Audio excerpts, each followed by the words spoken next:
Okay, so the next question is, what does homeschool look like? And while every homeschool is different, and that's the beauty of it, is we have the flexibility to make it our own unique little system. I'll explain our schedule. So I have an 8-year-old, a 6-year-old, 3-year-old, and then a new baby. So it looks a little different now than it did a year ago because we do have a baby, but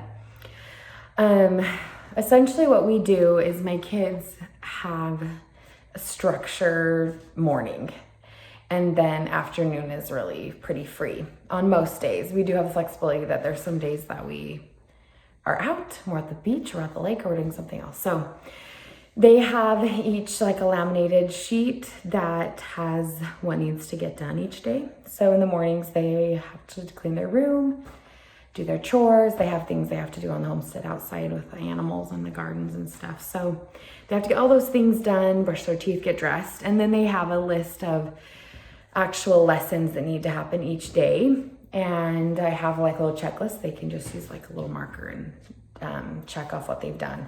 So a lot of that does need to be done with me, whereas some of it they can do on their own. So my 8-year-old is pretty self-sufficient in his learning now and doesn't require a lot of my assistance, but he goes and does what he needs to do. And then if he needs my help, then he'll come to me and I'm there to help him. So my 6-year-old needs a lot more hands-on with like her math and language and reading and music. So she knows what she can do on her own when I'm helping another kid, and she does that. And then when I can see, oh, she's doing those things, she might need some help with something.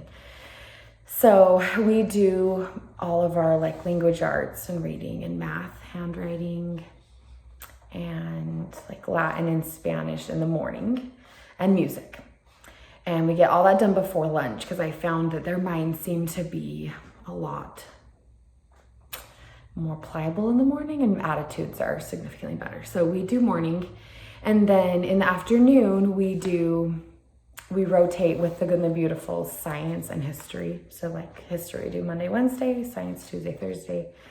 And sometimes if we're out for the afternoon, we'll do it in the evening. And then we also do have Friday off is what we do. So if we had a week when we didn't get to a history or science, we could do it on Fridays. So we usually do 4 days of school, and then Fridays are times we'll go out more. But we are flexible. So if there's a neat event or something fun, or the weather wasn't going to cooperate, we'll take a different day off to be out. So even though we say we homeschool, we're not necessarily home very often, but we are. I mean, we spend a good amount of time home.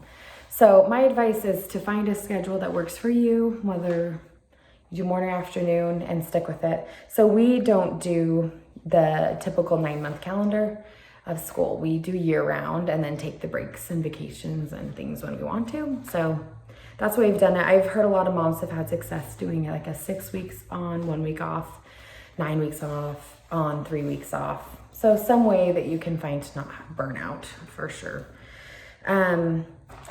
And so with multiple children, like my toddler is definitely our most challenging part of homeschool, is just keeping him occupied instead of pestering the other kids while they're trying to focus. So we have a corner in our schoolroom where he has books and trains and cars and can play there.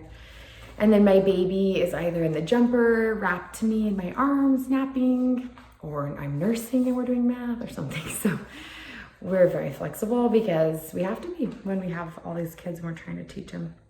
So, and then like vacations, because we don't take a full like 3 months off, we just vacation when it works for us. And there's some huge benefits to that because not everyone else is vacationing. So we can do it when it works for us. So that is what our